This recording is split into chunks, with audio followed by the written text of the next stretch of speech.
Welcome back to the channel, good friends. Brian from Apex Detail. Today we will showcase the Rupes Rotary Coarse and the Rupes DA Coarse compounds. These are designated to their particular machines, the rotary polisher and the dual action or orbital polisher.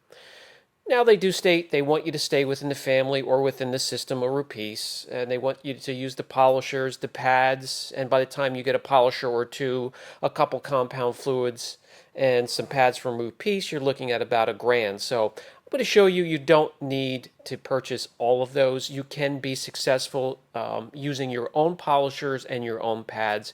These are decent compounds. So let's start with the rotary polisher and the Rupes Rotary Coarse Compound.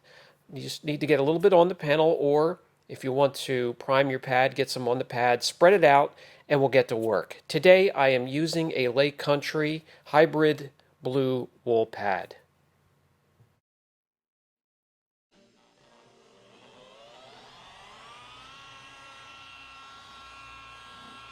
The Rotary Coarse Compound is formulated to deal specifically with the heat and the friction that a rotary polisher and a pad you can attach to it can create. You can work it for a long period of time. It does dust a little bit, but it's minimal. It wouldn't be anything that would chase me away from the compound and stop me from using it. Just have an air chuck nearby, blow it out of the way.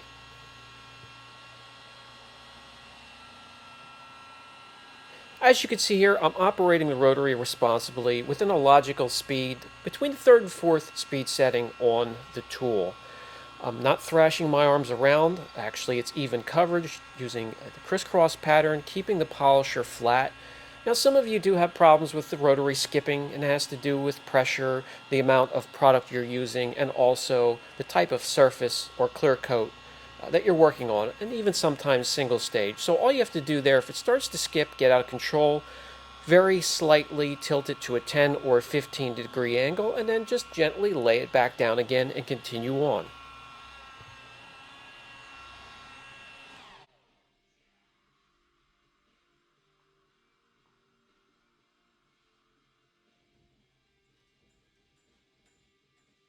Removing the leftover polish residue is quick and easy, no big deal there. A little bit of dust to contend with, but you can already see the change and the turnaround on the panel. It has a decent, acceptable cut to it. Really, the only thing that it wasn't going to remove are the scratches and the gouges that are down into the clear coat, deep into the clear coat, and basically into the base coat and deeper into the panel and the metal itself. But it did a very good job. Let's move on to the DA Coarse. Now this here is pad dependent. You can be successful using this product to cut and finish depending on what surface you're working on and depending on the polisher and the pad you choose. I'm just going to take this little 3-inch polisher with a 50-50 Eurofiber pad that has 50% cut, 50% finish or polish fibers within the pad, and I'll do a little pattern within this really scratched up, hazed area. As you can see, it was only a 40 or 50 at the beginning of the video when it comes to gloss units.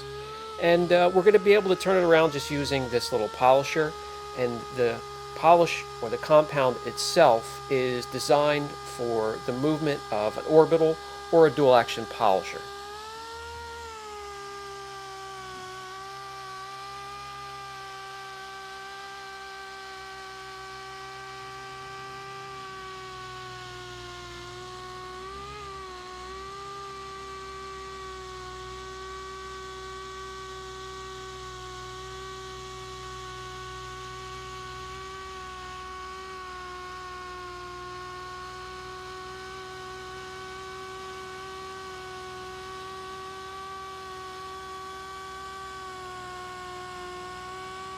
To get the most out of the product, of course, they're going to state that you want to team it up with their pads and their polishers. But that's a given. They're trying to sell everything. You can be successful teaming it up with other polishers and pads. But the best way to get the most out of them is definitely prep the surface, clean, wash, decontaminate, use an IP solution to remove old waxes and sealants and any contamination on the panel before you start to correct.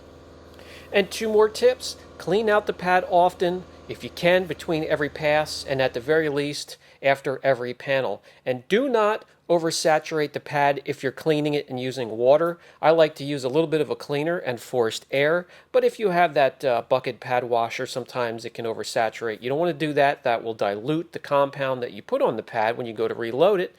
And when you go to reload the pad, don't overload the pad with the polish or the compound.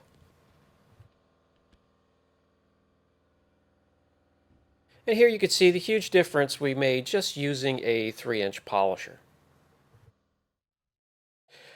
So here I'll give you a little bit of a first-person view and then just finish up the rest of the panel, and we'll see what we end up with on this door that was in rough shape when we started.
Keeping your pads clean, very, very important, as often as you can. You can see how it caked up just doing this one panel.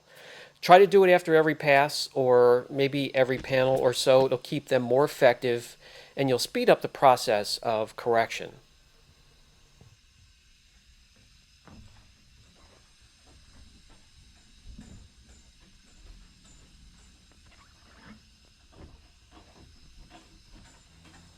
The residue from both of the compounds, easy to wipe off. It's a user-friendly experience, and you'll get some very good results.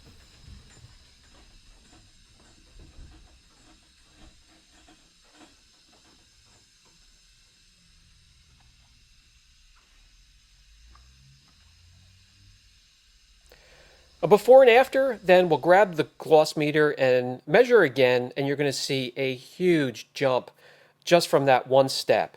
And you can finish up, step down to a finer pad and polish or finishing polish, and really bring out the clarity and depth from the panel.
Looking at a 40, sometimes 50-point jump in gloss. And when it comes to a rating on this channel, it's going to get impressive. That's going to do it for today's video, guys. If you have any questions on either of these polishes, let me know down in the comments section.